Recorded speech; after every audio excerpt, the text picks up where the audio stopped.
Good morning! Happy Sunday everyone! Pagkagaling nga namin ng simbahan, idumaan lang kami dito sa Korean store tapos bumili ako ng mga kung ano-ano lang na pwedeng lutuin kasi gusto ko kakong humigop ng sabaw.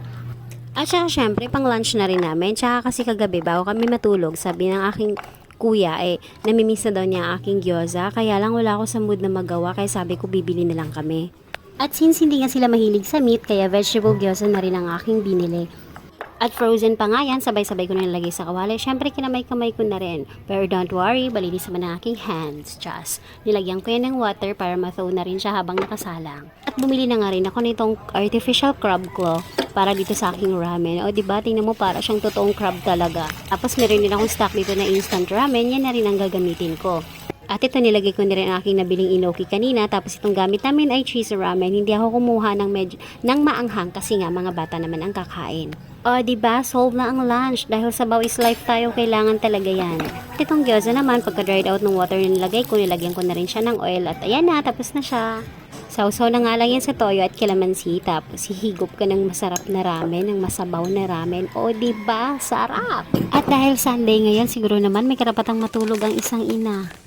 Pagkatapos nga naming mag-lunch, natulog ako sandali. Tapos pagdating naman ng hapon, nagre-request ang aking mga maliliit na itlugan na gusto daw nilang kumain ng pancake. Kaya ito ngayon, magluluto na naman ako ng pancake kasi ito ang aming merienda.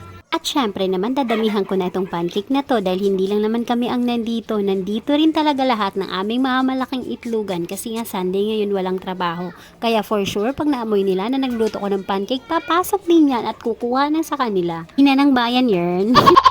So ayan, fast forward na natin dahil baka ako'y maubusan ng sasabihin. At lumabas nga itong magpinsan dahil tutulungan daw nila akong gumawa.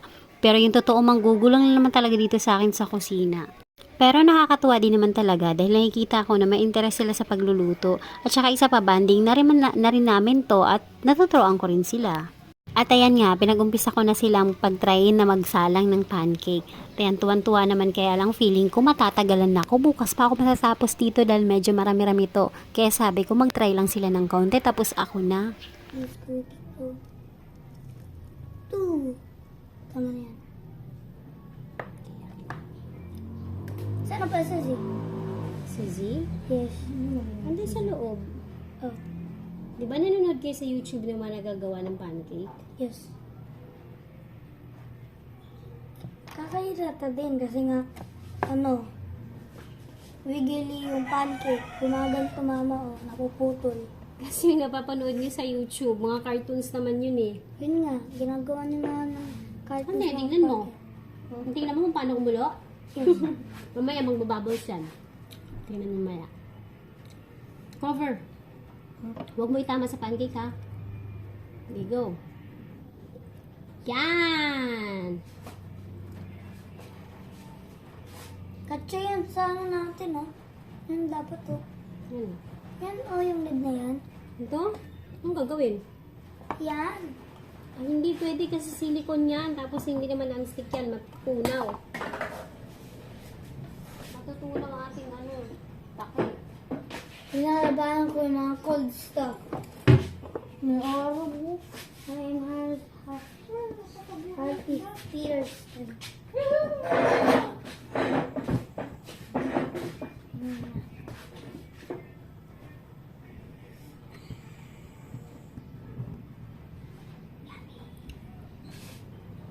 Look my tummy. Yan, nagbabubbles na siya. Imbis na siyang magbubbles. At tinapos ko na nga yung trial ng pagsalang nila kasi tingnan mo naman isang salang inabot kami ng 3 minuto. Sus mio Marimar, bukas pa kami matatapos kung pagbibigyan ko sila dito sa kusina kaya ayun, pinaalis ko na. Habang nagluluto nga pala ako ng pancake na yan, nagsalang din ako ng kamote kasi yun ang aking merienda. Pero ito nga, wala daw silang kalaro sa labas kaya ito bumalik na naman dito sa akin at sabi na tulungan daw talaga nila ako dahil excited na silang kumain. Ilan na nagawa natin? Sa tatlo pa. Ayun, ting apat. Malalaki na eh. Kapagod yung maliliit. Tagal matapos. Sarap naman. Ikaw nagluto ya? Amuyin mo. Amoyin mo daw. Ano? Ang init. Yun yung Ano may margarine mo? Ano to luto na? Oo. Kainin mo, panis. Kunin mo yung butter sa ref day.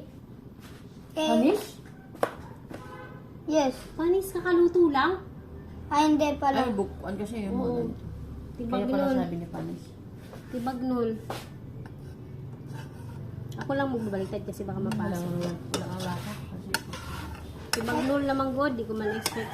Mahal pa naman ng kilo ng kamote na yan, 120. Messi, see. So messy. Nakita mo yung butter sa ref? So ayun, nilakihan ko na nga lang yung pagkakagawa para mas mabilis ang gawain namin. Kasi kung maliliit, ang tagal-tagal talagang matapos. At ito na nga, ready na. Kaya mga itlugan, attack! At luto na nga rin itong aking kamote. Kaya ito na ang aking merienda. Mainit na kamote tapos may butter sa ibabaw. Napakasarap talaga. Ayun lang. Maraming salamat sa panonood. Bukas ulit!